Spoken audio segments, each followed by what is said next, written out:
നമസ്കാരം, എൻ്റെ എല്ലാ പ്രിയപ്പെട്ട പ്രേക്ഷകർക്കും അഫ്വൽ കിച്ചണിലേക്ക് സ്വാഗതം. എല്ലാവരും സുഖമായിട്ടിരിക്കുന്നെന്ന് കരുതുന്നു. നമുക്കിന്നൊരു അടിപൊളി സ്റ്റൂ തയ്യാറാക്കിയാലോ? ബീഫ് വെച്ചിട്ട് എങ്ങനെയാണ് വളരെ ടേസ്റ്റി ആയിട്ട് സ്റ്റൂ റെഡിയാക്കുന്നതെന്ന് നോക്കാം.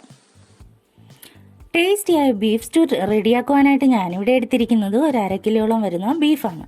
ഇത് ഞാൻ നന്നായിട്ട് കഴുകി വൃത്തിയാക്കി കുക്കറിലിട്ട് പുഴുങ്ങിയെടുത്തതാണ്. ഇതിനകത്തേക്ക് ഞാൻ ഒരു പിഞ്ച് ഉപ്പും ഒരു നുള്ളു മഞ്ഞൾപ്പൊടി മാത്രമാണ് ചേർത്തിരിക്കുന്നത്. മഞ്ഞൾപ്പൊടി ചേർക്കുമ്പോൾ എല്ലാവരും ശ്രദ്ധിക്കണം, ഒത്തിരിയൊന്നും ചേർക്കാൻ പാടില്ല. നമുക്ക് ഈ സ്റ്റൂവിന് അധികം കളറൊന്നും ആവശ്യമില്ല.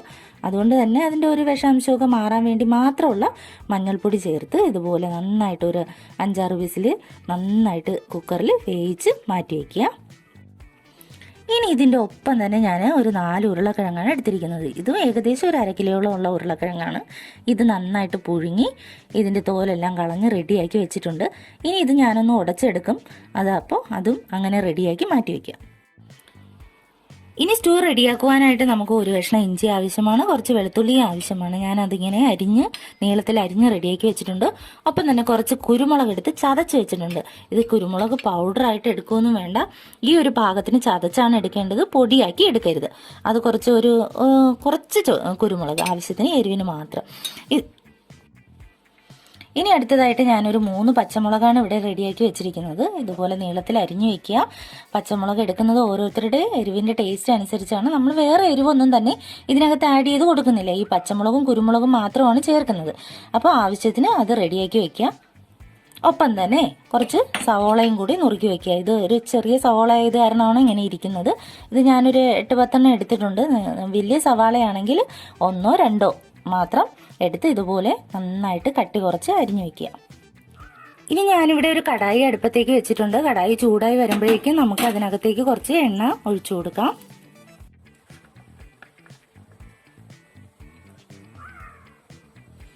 പാത്രമെല്ലാം ഇവിടെ ചൂടായി വന്നിട്ടുണ്ട്. ഇതിനകത്തേക്ക് എണ്ണ ഒഴിക്കാം.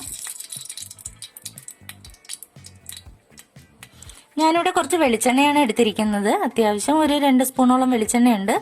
നിങ്ങൾക്ക് വേറെ ഏതെങ്കിലും ഓയിലാണ് എടുക്കാനായിട്ട് താല്പര്യമുണ്ടെങ്കിൽ അങ്ങനെ ചെയ്യാം. വെളിച്ചെണ്ണയ്ക്ക് ഇത്തിരി ടേസ്റ്റ് കൂടുതലായിരിക്കും. ഇനി ഞാൻ ഇതിനകത്തേക്ക് ഒരു 2 കഷ്ണം പട്ടയും 2-3 ഏലക്കയും 2-3 ഗ്രാമ്പുമാണ് ചേർത്ത് കൊടുക്കുന്നത്. ഇത് ഇത്രയും മാത്രം ആവശ്യത്തിന് മതി കേട്ടോ. ഒത്തിരി അങ്ങ് ആഡ് ചെയ്ത് കൊടുക്കണ്ട. ഒത്തിരി സ്പൈസി ആയിട്ട് നമുക്ക് ചെയ്യേണ്ട ആവശ്യമില്ല. ഇനി അത്യാവശ്യം കടുകും കൂടി ചേർക്കാം.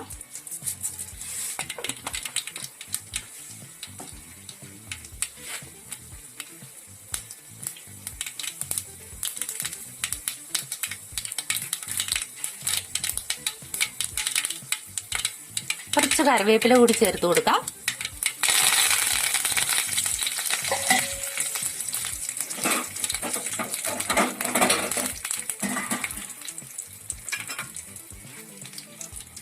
അടുത്തതായിട്ട് നമ്മൾ റെഡിയാക്കി വെച്ച ഇഞ്ചിയും വെളുത്തുള്ളിയും കൂടി അതിൻ്റെ ഒപ്പം ആഡ് ചെയ്യാം.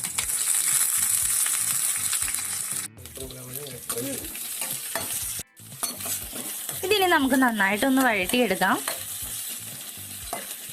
ഇത്തരം കാര്യങ്ങളെല്ലാം തന്നെ നമ്മൾ അടുപ്പിച്ച് വെച്ചിട്ട് ഇത് റെഡിയാക്കാനായിട്ട് നിന്ന് കഴിഞ്ഞാൽ വളരെ പെട്ടെന്ന് തന്നെ നമുക്ക് സ്റ്റൂ റെഡിയാക്കി എടുക്കാനായിട്ട് പറ്റും. ഇതൊന്ന് നുറുക്കിയെടുക്കാനും ഉരുളക്കിഴങ്ങ് പുഴുങ്ങാനും ബീഫ് പുഴുങ്ങാനുമുള്ള താമസം മാത്രമേ ഉള്ളൂ. അപ്പോൾ വളരെ എളുപ്പത്തിൽ തന്നെ നമുക്ക് ചെയ്തെടുക്കാൻ പറ്റുന്ന ഒരു കറിയാണ്. ഇടിയപ്പത്തിൻ്റെ അപ്പത്തിൻ്റെ ഒക്കെ ഒപ്പം കഴിക്കാനായിട്ട് വളരെ ടേസ്റ്റിയായ സ്റ്റൂ ആണ്. നിങ്ങൾ ആരും തന്നെ മിസ് ചെയ്യാതെ ഇതൊന്ന് റെഡിയാക്കി നോക്കണം. അപ്പോൾ ഇതൊന്ന് വഴറ്റിയെടുക്കാം.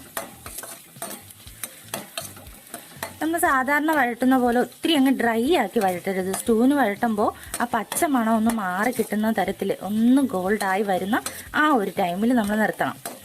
എന്നാൽ മാത്രമേ അതിൻ്റെ യഥാർത്ഥമായിട്ടുള്ള ഒരു ടേസ്റ്റ് നമുക്ക് ഫീൽ ചെയ്യത്തുള്ളൂ. ഇഞ്ചി വെളുത്തുള്ളി എല്ലാം ഇവിടെ റെഡിയായി വന്ന ഈ ഒരു ടൈമിൽ നമുക്ക് സവോള കൂടി ആഡ് ചെയ്ത് കൊടുക്കാം. ഇതാണ് കേട്ടോ പാകം. ഈ ഒരു പാകത്തിന് വേണം നമ്മൾ റെഡിയാക്കി എടുക്കേണ്ടത്. ഇതിനകത്തേക്ക് ഞാനൊരു 1/2 സ്പൂൺ ഉപ്പ് കൂടി ചേർത്ത് കൊടുക്കുകയാണ്. ബീഫിനകത്ത് നേരത്തെ 1 നുള്ളു ഉപ്പ് മാത്രമേ ഇട്ടിട്ടുണ്ടായുള്ളൂ. അതുകൊണ്ട് വളരെ ശ്രദ്ധാപൂർവ്വം ഉപ്പ് ആഡ് ചെയ്യുക.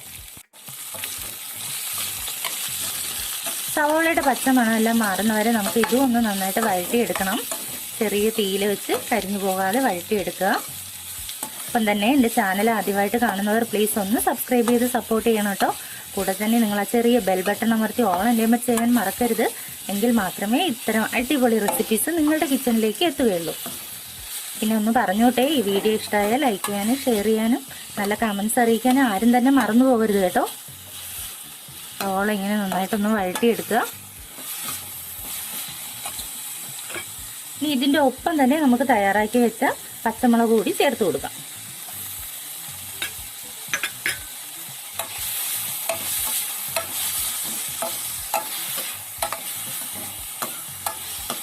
ഏകദേശം ഒരു 2 മിനിറ്റ് വഴറ്റുമ്പോൾ തന്നെ റെഡിയായി കിട്ടും.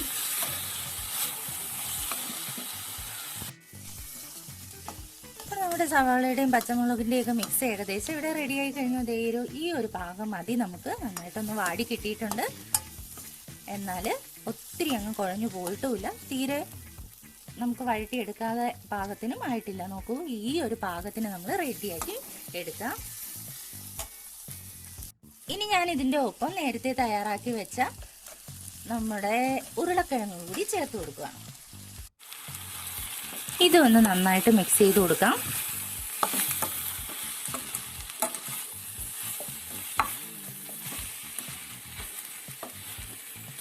ഇനി ഞാൻ ഇതിൻ്റെ ഒപ്പം നേരത്തെ റെഡിയാക്കിയ ബീഫും കൂടി ചേർക്കുവാണ്.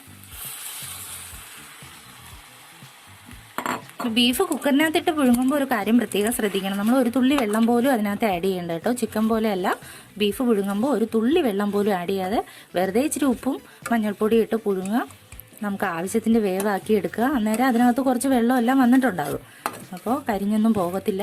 അതുകൊണ്ട് ആരും പേടിക്കേണ്ട, വെള്ളം ആഡ് ചെയ്യേണ്ട കാര്യമില്ല. അപ്പോൾ ഇത് നന്നായിട്ട് ഇതുപോലെ മിക്സ് ചെയ്തെടുക്കുക. ഞാനിനി ഇതിനകത്തേക്ക് 1/2 സ്പൂണ് ഗരം മസാലയുടെ പൗഡറാണ് ചേർത്ത് കൊടുക്കുന്നത്. നമ്മൾ സാധാരണ ഇറച്ചിക്കൊക്കെ ഉപയോഗിക്കുന്ന പോലത്തെ ഗരം മസാല പൊടിച്ചു വെച്ചതാണ്. അതുപോലെ നമ്മൾ ഇതിനകത്തേക്ക് ചേർത്ത് കൊടുക്കുക. ഇതൊന്ന് മിക്സ് ചെയ്ത് കൊടുക്കാം. ഇതിൻ്റെ ഒപ്പം ഞാൻ വേറെ മല്ലിപ്പൊടിയോ മുളക് പൊടിയോ ഒന്നും തന്നെ ചേർക്കുന്നില്ല. അത് ശ്രദ്ധിക്കണം കേട്ടോ. നമുക്കൊരു വൈറ്റ് കളറിലാണ് സ്റ്റൂ എപ്പോഴും ഇരിക്കുന്നത്.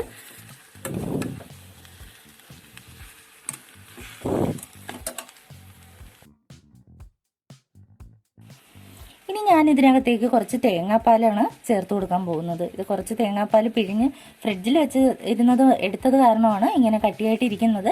നിങ്ങൾ അപ്പം തന്നെ റെഡിയാക്കി എടുത്താൽ മതിയാകും. ഏകദേശം ഒരു ഹാഫ് തേങ്ങ വേണ്ട, അതിൻ്റെ പകുതി മതി. അതിൻ്റെ തേങ്ങ നന്നായിട്ട് പാല് പിഴിഞ്ഞ് മാറ്റി വയ്ക്കുക. അതും കൂടി നമ്മൾ ഇതിൻ്റെ ഒപ്പം ആഡ് ചെയ്ത് കൊടുക്കുക.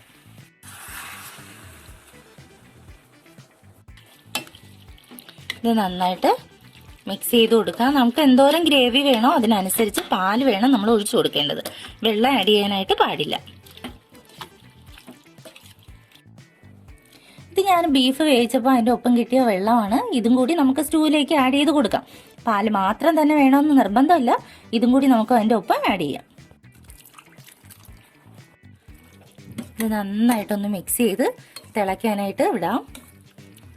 2 മിനിറ്റ് കൊണ്ട് തന്നെ നമ്മുടെ സ്റ്റൂ ഇവിടെ റെഡി ആയിട്ടുണ്ടാകും. ഇതിനകത്ത് ഇനി 1-2 ഇൻഗ്രീഡിയൻറ്റും കൂടി ചേർത്തെടുക്കുമ്പോൾ സ്റ്റൂയുടെ പാകമായിട്ട് കിട്ടിയിട്ടുണ്ടാകും. അപ്പോൾ ഇതൊന്ന് തിളച്ച് നമ്മുടെ മസാലയെല്ലാം ഉരുളക്കിഴങ്ങിലും ബീഫിലും ഒക്കെ പച്ചമുളകിൻ്റെ എരിവ് ഇഞ്ചിയുടെ ഒക്കെ കുത്തലൊക്കെ ഒന്ന് അതിനകത്തേക്ക് പിടിച്ചോട്ടെ. അതുവരെ 2 മിനിറ്റ് നമുക്കൊന്ന് മൂടി വയ്ക്കാം. അങ്ങനെ നമ്മുടെ ടേസ്റ്റിയായ യമ്മിയായ ബീഫ് സ്റ്റൂ ഇവിടെ തിളച്ച് പാകത്തിന് റെഡി ആയിട്ടുണ്ട്. ഇനി ഞാൻ ഇതിൻ്റെ ഒപ്പം നേരത്തെ നമ്മൾ ചതച്ച് വെച്ച കുരുമുളക് തന്നെ ചേർക്കണം. ഇത് സ്കിപ്പ് ചെയ്യാതെ എല്ലാവരും ചെയ്യേണ്ടതാണ്. ഇത് നമ്മുടെ സ്റ്റൂവിൻ്റെ ശരിക്കുള്ള ടേസ്റ്റ് നൽകുന്നത് ഈ ഒരു കുരുമുളകാണ്. അപ്പോൾ അതിങ്ങനെ മുകളിലൂടെ വിതറി കൊടുക്കുക.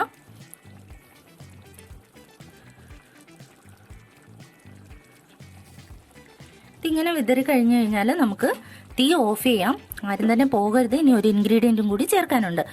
അവസാനമായിട്ട് കുറച്ച് മല്ലിയിലയും കൂടി അതിൻ്റെ ഒപ്പം ആഡ് ചെയ്ത് കൊടുക്കാം. അപ്പോൾ നമ്മുടെ വളരെ ടേസ്റ്റിയായ യമ്മിയായ ഹെൽത്തിയായ നമ്മുടെ ബീഫ് സ്റ്റൂ ഇവിടെ റെഡിയാണ്. തീർച്ചയായും നിങ്ങൾ ക്രിസ്മസിനും ന്യൂ ഇയറിനും ഈസ്റ്ററിനും ഒക്കെ ഇതുപോലെ തയ്യാറാക്കി പാലപ്പത്തിൻ്റെയോ ഇടിയപ്പത്തിൻ്റെയോ പുട്ടിൻ്റെയോ ഒക്കെ ഒപ്പം കഴിക്കാനായിട്ട് വളരെ ടേസ്റ്റിയാണ്.